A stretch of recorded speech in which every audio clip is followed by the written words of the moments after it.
Gaël claqua la porte de la vieille maison familiale avec une violence qui fit trembler les murs centenaires. « Tu m'as trahi, Victoire.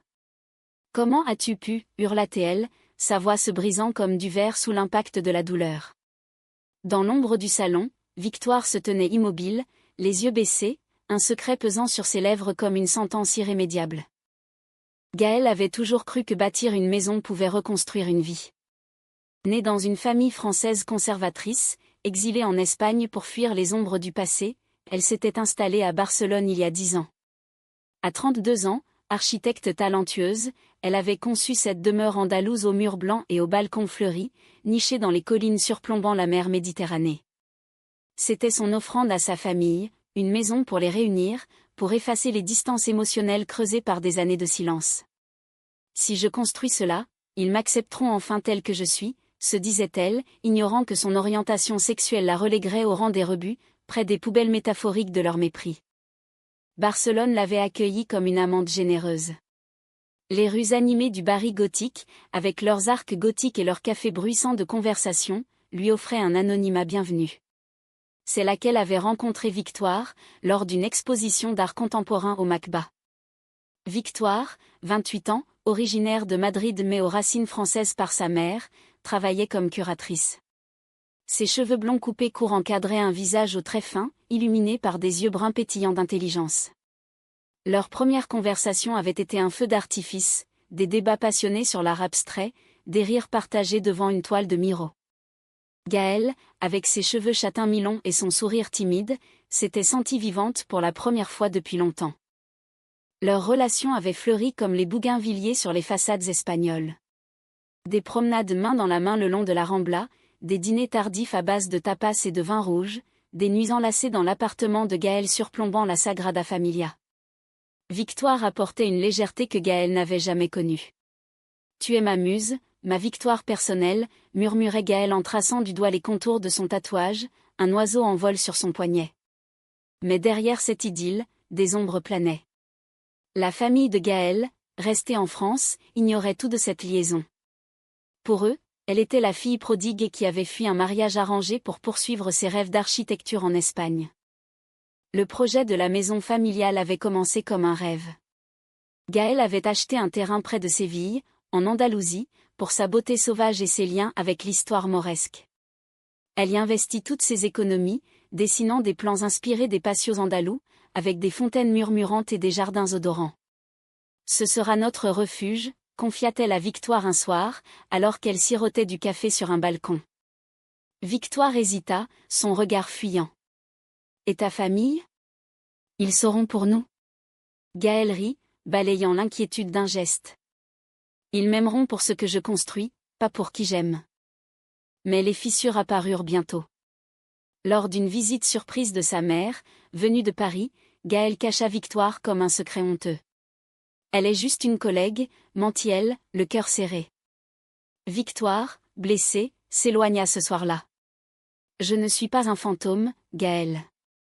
Si tu m'aimes, assume-le. » Leur première dispute éclata, pleine de larmes et de reproches. Gaël promit de changer, mais la peur la rongeait. En Espagne, où la société était plus ouverte qu'en France conservatrice, elle se sentait libre, mais l'ombre de sa famille la hantait. Le chantier avançait. Les murs s'élevaient, blancs et purs, symbole d'une acceptation espérée. Victoire, pour apaiser les tensions, aida Gaël à choisir les meubles, des pièces artisanales de Grenade, des tapis berbères. Leurs week-ends à Séville devinrent des parenthèses enchantées, loin des regards. Un jour, sous un olivier centenaire, Victoire embrassa Gaël avec une passion renouvelée. « Construisons notre vie ensemble, pas juste une maison. » Gaël acquiesça, mais au fond d'elle, le doute persistait. Puis vint la trahison. Victoire, en fouillant dans les papiers de Gaël pour l'aider avec les plans, découvrit une lettre de sa sœur aînée. « Maman dit que si tu reviens avec une femme, tu seras déshérité. Construis la maison pour nous, pas pour tes caprices. » Victoire, furieuse, confronta Gaël. « Caprice ? C'est ainsi qu'il voit notre amour ?» Gaël, paniqué, défendit sa famille. « Ce n'est pas ça, c'est compliqué. » Mais Victoire se sentit reléguée, comme un déchet près des poubelles. Leur relation vacilla. Gaël, déchirée entre son amour et son besoin d'acceptation familiale, comme irréparable, elle invita sa famille à l'inauguration de la maison sans en parler à Victoire. Ce sera une surprise, se convainquit-elle. Mais Victoire l'apprit par hasard, via un email mal fermé. La douleur la submergea. Tu me caches encore, hurla-t-elle lors d'une dispute orageuse. Gaël, les larmes aux yeux, répondit, je t'aime, mais je ne peux pas les perdre. Victoire partit en claquant la porte, laissant Gaël seul avec ses regrets. Les jours suivants furent un tourbillon de solitude pour Gaël. Barcelone, autrefois vibrante, lui semblait grise et hostile. Elle errait dans les rues du Raval, évitant les endroits où elle et Victoire avaient ri ensemble. Le chantier de la maison à Séville continuait mécaniquement, mais chaque brique posée lui rappelait l'absence de Victoire. Pourquoi ai-je si peur, se demandait-elle en contemplant la mer depuis son balcon. Ces nuits étaient hantées par des rêves où Victoire s'éloignait, emportée par les vagues. Victoire, de son côté, s'était réfugiée chez une amie à Madrid. Curatrice passionnée, elle se noyait dans le travail, organisant une exposition sur l'art queer espagnol. Mais chaque tableau lui évoquait Gaël, ses yeux verts, son sourire hésitant. Elle m'a reléguée près des poubelles, murmurait-elle, le cœur brisé. Une lettre anonyme arriva un jour, Gaël t'aime, mais sa famille l'a détruit. Donne-lui une chance. Intriguée, Victoire reconnut l'écriture d'une collègue commune. Le doute s'insinua. Pendant ce temps, la famille de Gaël arriva en Espagne. Sa mère, une femme élégante de 60 ans aux cheveux grisonnants, embrassa Gaël avec une froideur polie. Son père, retraité stoïque, inspecta la maison avec approbation. « Tu as bien fait, ma fille. Cela nous unit. » Mais lors d'un dîner familial, la sœur de Gaël, Marie, lâcha une bombe. « Et cette Victoire ? On m'a dit que c'était plus qu'une amie. » Gaël blêmit. « Qui t'a dit ça ?» Marie haussa les épaules. « Des rumeurs. Si c'est vrai, tu sais ce que maman en pense. » La confrontation éclata ce soir-là. Dans le patio de la maison neuve, sous les étoiles andalouses, la mère de Gaël explosa. « Nous t'avons élevé pour une vie normale. Pas pour ces déviances. » Gaël, les poings serrés, défendit son amour pour la première fois. « Victoire est ma vie. Si vous ne l'acceptez pas, partez. » Le père intervint, tempérant, réfléchi, Gaël. La famille est tout. Mais Marie, jalouse depuis toujours, révéla son jeu, c'était elle qui avait fouillé dans les affaires de Gaël et envoyé des messages anonymes pour semer la discorde. Je voulais te protéger, mentit-elle, mais ses yeux trahissaient une envie profonde. Gaël, anéantie par cette trahison familiale, chassa tout le monde. Seule dans la maison qu'elle avait bâtie pour l'acceptation, elle pleura des heures. J'ai tout perdu pour rien. Le lendemain, elle appela Victoire, la voix tremblante. Reviens, s'il te plaît. J'ai besoin de toi. Victoire hésita, mais l'amour l'emporta. Elle prit le train pour Séville. Leurs retrouvailles furent électriques. Dans la gare bondée, Victoire courut vers Gaël, l'embrassant avec une ferveur qui fit tourner les têtes. Je t'aime, malgré tout. Elles rentrèrent à la maison, où Gaël raconta la trahison de sa sœur. Victoire, compatissante, serra Gaël dans ses bras. Nous construirons notre propre famille. Cette nuit-là, leur intimité fut plus profonde, un mélange de larmes et de caresses, comme si elles scellaient un pacte contre le monde.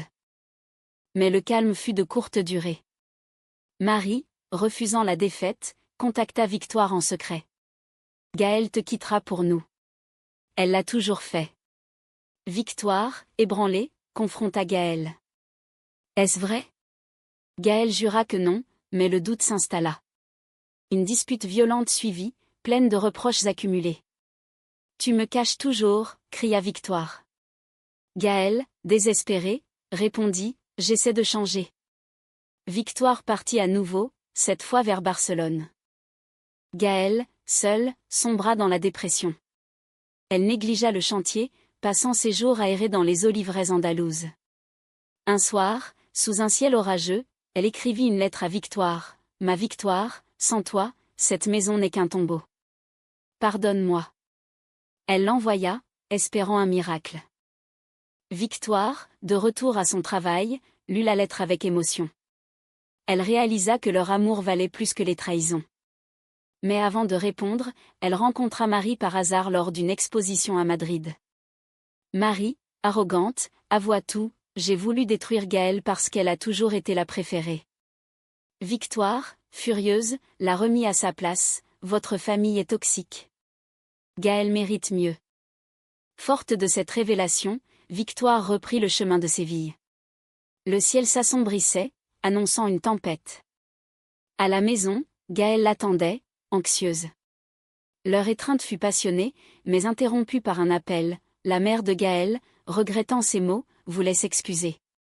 Peut-être y a-t-il de l'espoir, murmura Gaëlle. La tempête éclata cette nuit-là, comme un reflet de leurs tourments intérieurs.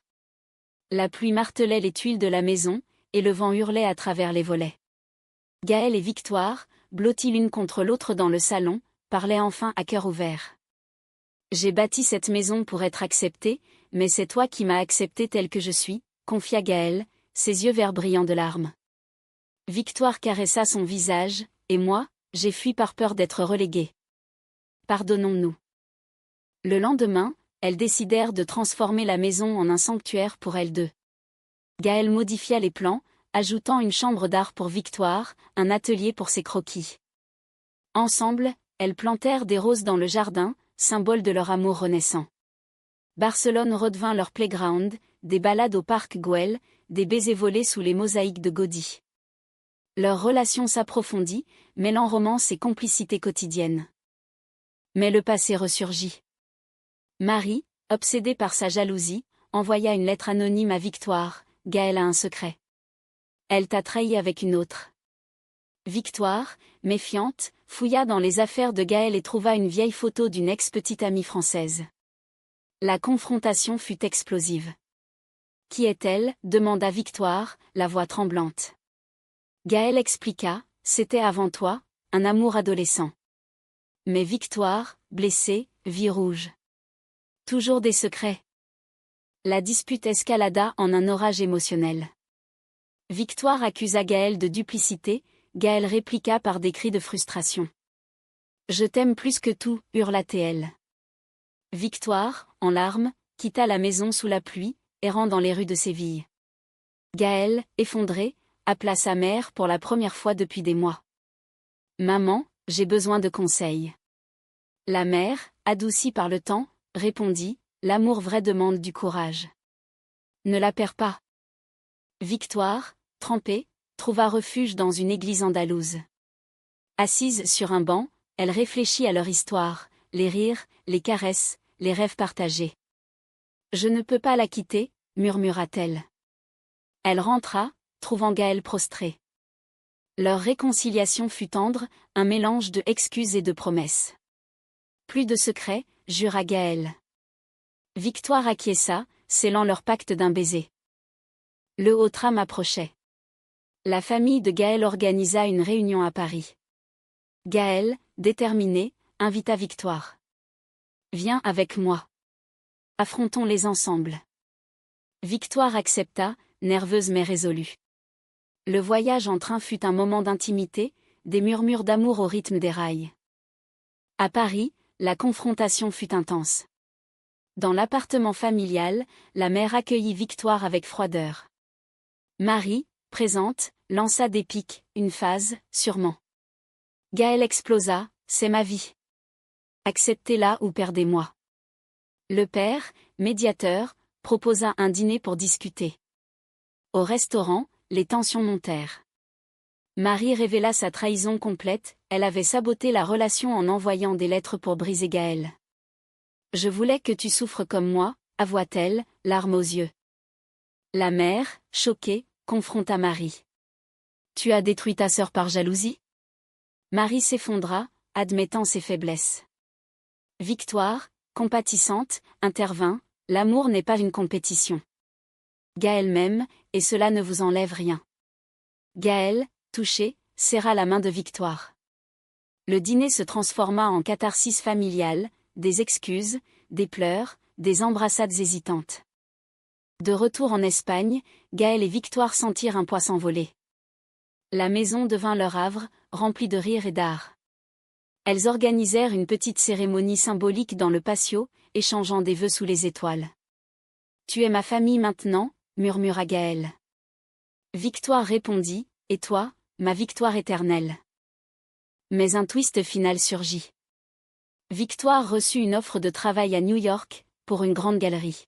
« C'est une opportunité, mais je ne veux pas te quitter. » Gaël, paniqué, craignit une nouvelle séparation. « Et si c'est la fin ?» Victoire rassura, « Viens avec moi. Construisons une nouvelle maison là-bas. » Gaël hésita, les souvenirs des trahisons la hantant. « Et ma famille ? La maison ?» Victoire sourit, « La maison est un symbole, pas une prison. Ta famille commence à accepter, nous les visiterons. » Après des nuits de discussion, Gaël accepta. Elles vendirent la maison andalouse, utilisant l'argent pour un nouveau départ. « Adieu, poubelle du passé », murmura Gaël en fermant la porte pour la dernière fois.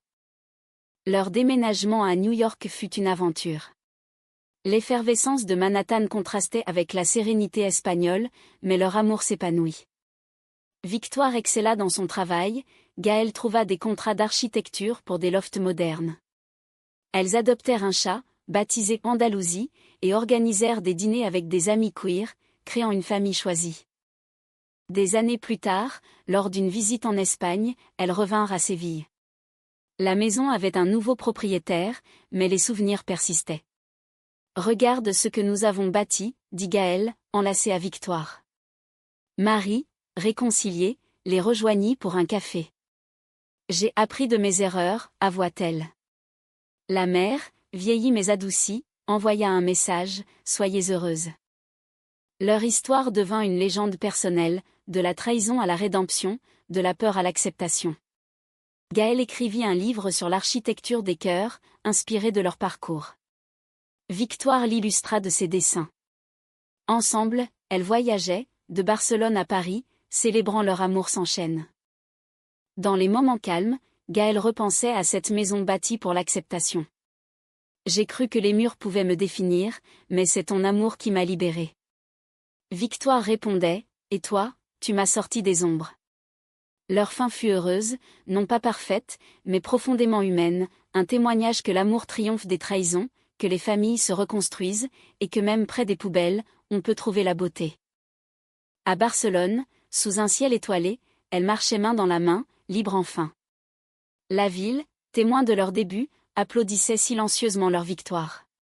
Et ainsi, leur histoire s'achevait non en tragédie, mais en une ode à la résilience, à l'amour lesbien qui défie les normes, dans un monde teinté de romances françaises et d'esprits espagnols passionnés.